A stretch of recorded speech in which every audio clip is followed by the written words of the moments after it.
Des textes pour promouvoir la main-d'œuvre, les biens et les entreprises locales dans toute la chaîne de valeur de l'industrie du pétrole et du gaz en Côte d'Ivoire. Voici ce que renferme la notion de contenu local. Bien qu'existant dans le code pétrolier ivoirien, le concept tarde dans sa mise en œuvre. Les dispositions de contenu local qui sont appliquées dans certains pays comme le Nigeria, l'Angola et plus loin le Brésil ne peuvent pas être les mêmes dispositions contraignantes que nous appliquons donc en Côte d'Ivoire. Et donc il y a cela, il y a aussi l'offre en termes d'emploi, l'offre en termes d'entreprises locales qui existent même et qui peut intervenir dans le secteur pétrolier et gazier. D'où la tenue de ces 4 jours de travaux sur les dispositions du contenu local. Il s'agira pour tous les acteurs et parties prenantes du secteur pétrolier et gazier de passer en revue l'ensemble des dispositions contenues dans les projets de tests proposés et de les amender en tenant compte des réalités et de l'environnement propre à notre pays. À la clé, un avant-projet de loi et des décrets à soumettre au gouvernement pour renforcer le cadre réglementaire et institutionnel de cette politique. Un exercice qui requiert l'implication des principaux acteurs pétroliers. Il s'agit d'utiliser le potentiel des secteurs pétroliers et gaziers comme source directe de 3 principaux points. Le premier, comme source de création d'emplois pour nos jeunes. Deuxièmement, de transfert de technologie. Et troisièmement, pour finir, de catalyseur pour le développement d'un tissu industriel national dans le secteur pétrolier et gazier. Cette rencontre vient clore une série de travaux démarrés depuis mai dernier pour un contenu local efficace dans le secteur pétrolier ivoirien.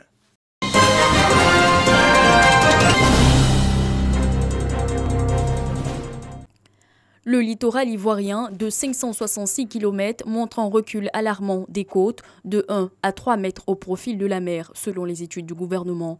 À Grand-Laou, le ministère de l'Environnement et du Développement durable a informé les populations sinistrées et sollicité leur adhésion au programme de gestion du littoral africain, WACA.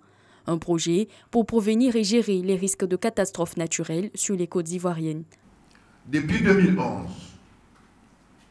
un diagnostic du littoral ivoirien a permis d'identifier 5 points chauds, entendez par là 5 points sensibles, à savoir San Pedro, Grand-Laou, Abidjan-Port-Boué, Grand-Bassam et Assini.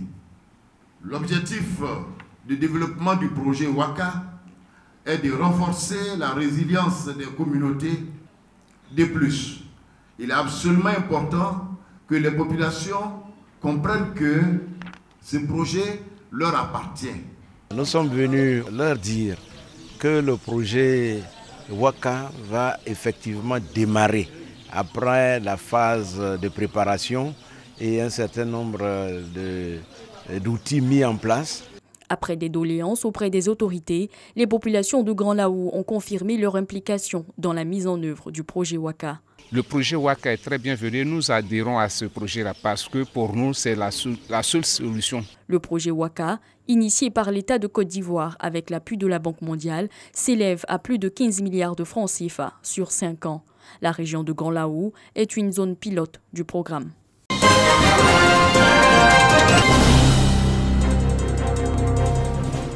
Le ministère des Sports fait de l'usage des technologies de l'information et de la communication un atout majeur pour son bon fonctionnement.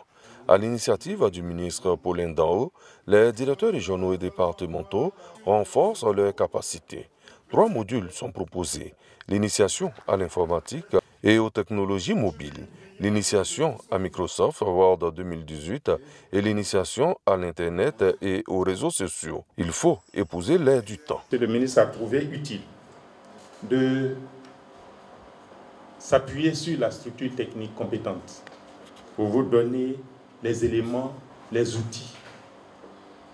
Les responsables de la systémique diraient, après avoir identifié le point critique, jouer sur ce point critique afin que chacun de nous puisse, en fonction de ses acquis et de son expérience personnelle, développer ses compétences et faire en sorte qu'ensemble, les objectifs que l'État nous a fixés, nous puissions les atteindre. Cette formation est dispensée par le ministère de l'économie numérique et de la Poste.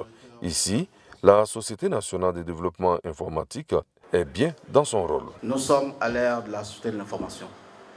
Et les réalités de cette société de l'information sont telles que le nouveau lettré, comme l'a si bien dit tout à l'heure monsieur le secrétaire général, ce n'est plus celui qui sait seulement lire et écrire.